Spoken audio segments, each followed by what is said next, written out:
Welcome to Save Your Sanity, help for handling hijackals, those difficult, toxic, and often disturbing people in your life. I'm Dr. Rhoberta Shaler, the Relationship Help Doctor, and I'm here for you. You'll get the insights, skills, strategies, and support to stop tolerating verbal and emotional abuse, whether it's happening now or it happened to you in the past, maybe by a parent, partner, ex, relative, or even a coworker. Time to take life back, to recover and to rediscover you, your values, dreams, desires, and realize them in healthy ways in healthy relationships. I'm so glad you're here. Yes, I am glad that you're here, whether it's your first time or your 50th time. So much here for you, and today I'm going to bring you something we haven't spoken about for a while. We're going to talk about co-parenting.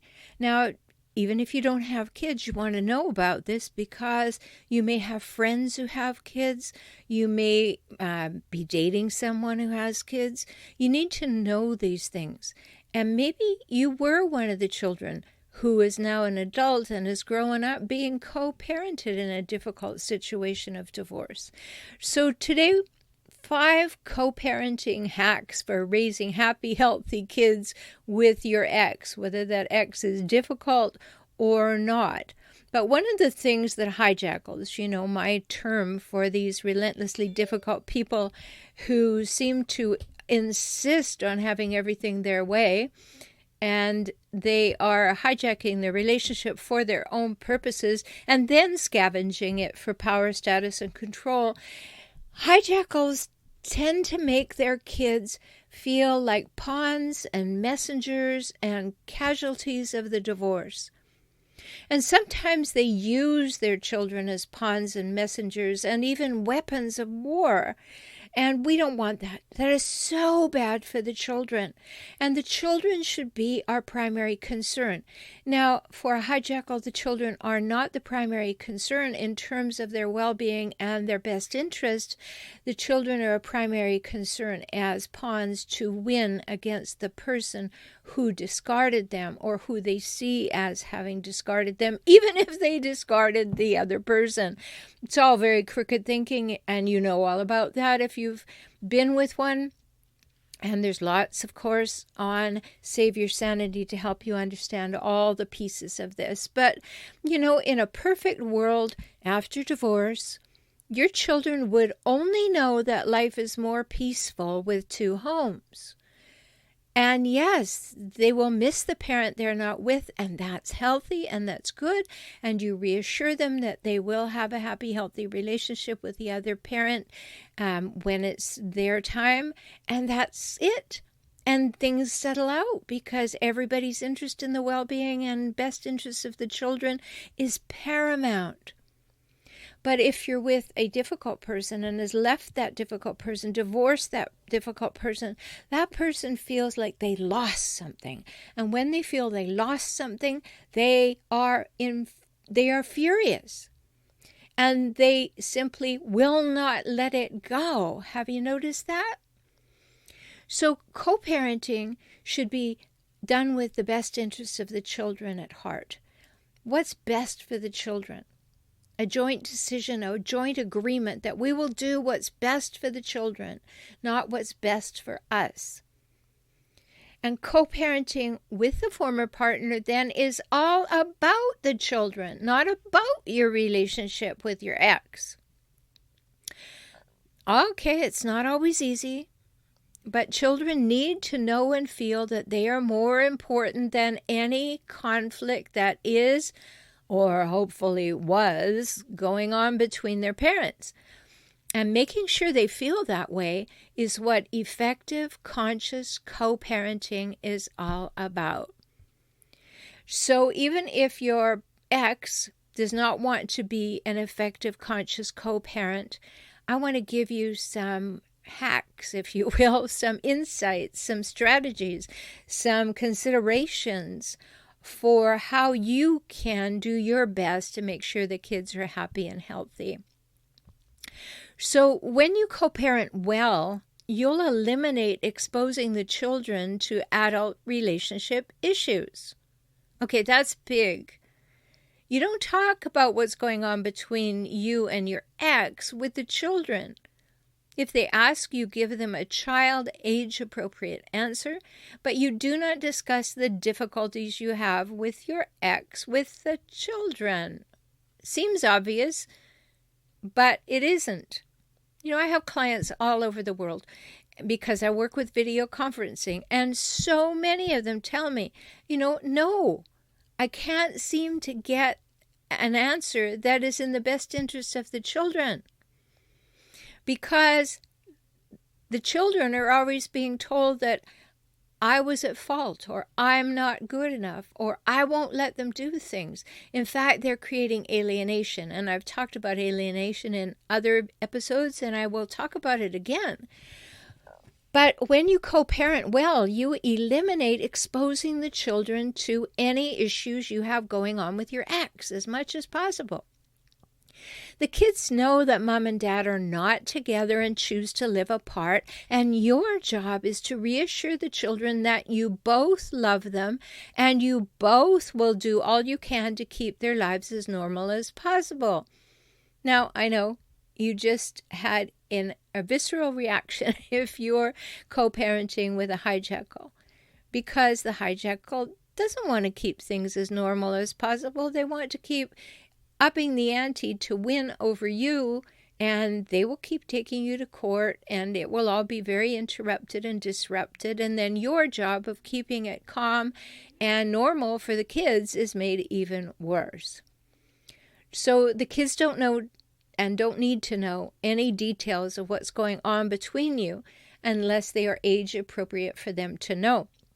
And not only do they not need details about the split up, but you actually risk jeopardizing their relationship with the other parent when you do share them. And that's not fair to the kids. Now, I'm talking in general terms here. Hijackals are a little bit different, but take these things to heart and see how they fit for you. The kids will have questions. And as I said, answer them in the most age-appropriate way, for their ages, not for your age, to help them understand the most general issues. No specifics, no he said, she said, no alienation. Got that? No alienation. The kids have two parents. The kids love two parents. They don't want any help having to please one over the other. Not fair. Children have enough upset to contend with when their parents separate. It's enough for them to deal with moving or losing time with their friends or missing the non-custodial parent or feeling uncertain about what's going on or even just practically not having the right things at the right house at the right time. These are kid concerns. Children need not and should not be hearing about adult issues. They should never hear one parent say anything negative about the other, directly or within earshot of the children. In California, every divorce settlement states that clearly, and I think that's true in most places. And lawyers, hearing that this happened, can and will interpret this as parental alienation. If you start talking trash about your ex, that's problematic. It's problematic for the children to hear it, but it's problematic in general because you're not supposed to be doing that, and it's not good for anyone. So whether or not divorcing was a shared decision or something that happened to you and you didn't want it, it's what you're doing now. It's the reality of now. Not engaging your kids in the ongoing details of the conflict or the disappointments or the anger or the rage or whatever is going on is important. Don't get your kids into it. It's not easy, but you're an adult, and that's what a wise adult who deeply cares about the well-being of the children would do and needs to do. Children shouldn't be concerned with adult issues. So I'm going to give you 5 things to really think about here. They're not probably what you expect, but it's important to really take these to heart. So these are clear goals to guide you through these difficulties. And I'm going to state them as affirmations, goal affirmations. This is what I'm aiming for, kind of goal affirmations. And I invite you to think of these often, because they'll help you stay focused on what's important. And it's pretty darn easy to drift off, especially when, maybe you've had a note from your ex and it's been angry or infuriating or blaming or manipulating. And then you've got to put on a good face for the kids. I understand that completely. But talk to your therapist about that. Go to your attorney and deal with it. Don't involve the children. So important. And I know it's difficult. It's really difficult. So again, here are some clear goal kind of affirmations things. Here's what you say to yourself. Okay, calm down. You say, I am the model I want my children to follow. Therefore, everything I do and say demonstrates who I want my children to strive towards becoming. I'm going to say it again. I am the model I want my children to follow. Therefore, everything I do and say demonstrates who I want my children to strive towards becoming. Now I'm going to put these goal affirmations in the show notes so you can copy them. You can copy and paste them and put them on your wall or in your journal or wherever it will remind you, or put them on your phone. Make them into wallpaper. Do what you need to. Because no matter whether you like it or not, your kids are watching you all the time. They are learning who to be, how to be, learning whether they feel valued, they don't feel valued, whether they feel included, they feel excluded, they feel neglected, they feel uplifted. They are watching you for who to become. So this is a very important goal affirmation. I am the model I want my children to follow, because they're going to follow you anyway. So you better straighten up and be who you want them to become, because you're showing them the way by how you behave. And it's so important for all of us to remember to believe behaviors, not words. If someone says, I love you, you better feel loved. Otherwise, those words are empty. Because their actions are not following through to let you know they do love you, right? So the same thing is true with your kids. They are watching your actions all the time. And they're looking for alignment and congruence between what you say and what you do. And they're going to follow in your footsteps because you're their parent. And that's what children do. So be the best model you can. Okay, here's the second one. Goal affirmation number 2. I communicate with my ex in a way I wish for him or her to communicate with me. I choose collaboration and conversation over conflict and acrimony. Whew, big decision. Here it is again. I communicate with my ex in a way I wish for him or her to communicate with me. I choose collaboration and conversation over conflict and acrimony.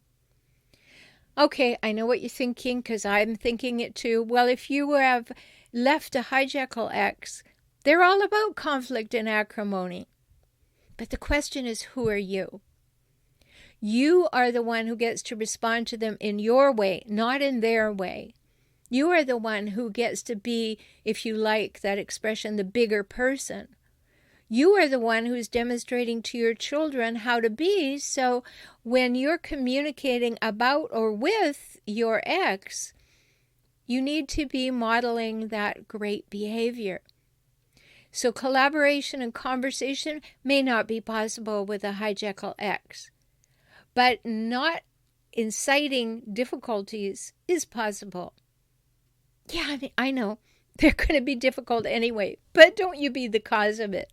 You be factual, not emotional, when you have a hijackal ex. That's the most important thing. And document every single thing that happens. And your communication is great. When you leave a hijackal ex, I always advise people to use some kind of online system like Talking Parents or Our Family Wizard. Keep all your conversation to text and email. That's very important. But if you don't have a Hijackal X and you want to raise great kids, make sure that all your communication is as positive and directive and clear and engaging and collaborative. And that's the model that will help you work things out in the best way. So the second one was, I communicate with my ex in a way I wish for him or her to communicate with me. I choose and model collaboration and conversation over conflict and acrimony. Got it? Okay. Here's a third one. Goal affirmation. I focus on my children and what keeps them healthy physically, mentally, and emotionally. That includes doing what is in their best interest first. I focus on my children and what keeps them healthy physically, mentally, and emotionally. That includes doing what is in their best interest first. I'm sure you can say a big yes to that one, because you do want to do what's in the best interest of your children in all ways. And sometimes it's difficult. Sometimes it flies in the face of what you really want to be doing next, or what you need to do even. And then you have some splaining to do, as Lucille Ball would have said, right? Because you have to put their interests first. You also have to, as an add-on, you have to think about the age-appropriate response. What's their level of brain development? What can they really understand? You know, if you have a little person up to age 6, 7, they're not going to understand, for this reason and that reason and that reason, and you put them all in a row and chain them together, they don't get it. If you just say, because I think it will make us all happier, they get that. But if you say to a 12-year-old, I have these 3 reasons for doing what I'm doing, and I think it will be a good result for all of us, a 12-year-old can say, okay, I get it. So you really have to know what's age appropriate when you're talking to your kids. And that's what will keep them healthy. And to know what your boundaries are, and to allow children to have boundaries and to be able to express them and to encourage children to express them and to help them with that. So, just that third one again, I focus on my children and what keeps them healthy, physically, mentally, and emotionally, and that includes doing what is in their best interest first. So no matter how tired you are, delay your gratification and do what's in their best interest first. Okay, good things to do. Now here's number 4. Goal affirmation. I turn my attention from what I don't like about my ex to what she or he does well for the children. It's about the children, not about what my personal issues are with my ex. Oh, big breath. Yeah, got to keep that in the front of my mind. I turn my attention from what I don't like about my ex to what he or she does well for the children. It's about the children, not what my personal issues are with my ex. Ooh, got to be a big adult. You got to be emotionally mature to do that. Okay, I'll talk to my best girlfriend about all the things that I don't like. But when I'm in front of the kids, I'm going to talk about what my ex does well, what I appreciate, what he or she is doing well for them. And I'm going to keep that focus. It's a big deal. Okay, you're going to turn your attention away from what you don't like to what they're doing well for the children and comment on that, for what you're grateful that they're doing well for the kids. Okay, last one for today. I allow my children to enjoy their childhood and ensure they're only concerned with age-appropriate thoughts, feelings, and actions. I protect them from being pawns, messengers, or casualties of my divorce. Whew! There's another big one. I allow my children to enjoy their childhood, and I ensure they're only concerned with age-appropriate thoughts, feelings, and actions. I protect them from being pawns, messengers, or casualties of my divorce. That's a tall order. You really have to know what's age appropriate for your children to know or think about. And you really have to protect them because they don't need to think about adult things. I said that earlier. And when you're all alone with the kids, sometimes you just want to complain. Or you just want to agree with something that they say, is mom or dad this? And you want to say yes. But you have to say, oh, well, I think your mother or father does this quite well. I don't know about that. What's your experience? And engage the children in conversation. No black or white thinking. No all or nothing thinking. That's hijackal stuff, And if you've been with a hijackal, of course, that's probably what drew you to be listening to Save Your Sanity. And whether you're listening to Save Your Sanity on myrelationshiphelpnetwork.com or you're listening where I am so happy to be a part of, mentalhealthnewsradionetwork.com, I know that you've heard me talk about life with hijackals, divorcing hijackals, having hijackal parents yourself, having a hijackal coworker. All these things are here for you. And these 5 goal affirmations that I've given here, you could substitute anybody else as well as your ex in these situations, and everything would be even more emotionally mature for you. So these are great things because when you are emotionally mature, you feel good about yourself. It's not about judgment or criticism. It's about when I feel like I have actually done something that has contributed to this being as positive as possible. You feel better about it than you do when you go down some dark hole, some rabbit hole somewhere, and you get into the ain't it awfuls and he or she done me wrong conversations in your head, right? So these things will help. So I've given you 5 things. I'll put them in the show notes for you. And being your best self can prove difficult because sometimes everything in you just simply wants to blame, shame, and complain, right? I know. I've been divorced with children too. I've been divorced from a hijackal. I know this stuff. I know how it feels on both ends in all places. So you may have deep resentments after years of a rocky marriage or relationship. Or you may have fresh scars that the divorce just brought on. And you can feel like your ex should really pay for it, and they should pay dearly and for a long, long time. But leave that to the court. Yes, I know. I've done programs about the court too. Sometimes it's not always fair, and you have to be very careful, and I talk about that in other episodes. But don't get into what the court should be doing when you're engaging with your children about the relationship. Leave things to the court. Get your head on straight and do what's best for your kids. And ask for help to gain a healthier perspective on this right away. Now, like I said earlier, I have clients all over the world. We can talk by video conferencing. You need my help. And your initial consultation for 1 full hour is only $97. Go to relationshiphelp.com/join and schedule that 1 hour right away if you have questions. Okay? relationshiphelp.com/join. And of course, relationshiphelp.com is my website. It's also the name of my YouTube channel. So come on over there. I have a live stream every Monday night at 6 p.m. Pacific time. And you can chat with me there and we can really answer some questions.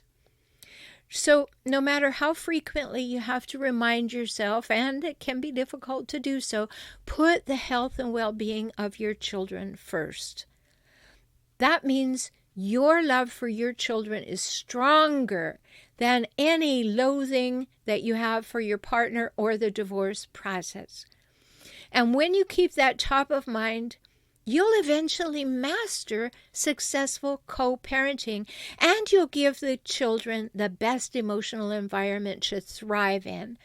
And they deserve that, don't they? Because after all, they didn't ask for a divorce.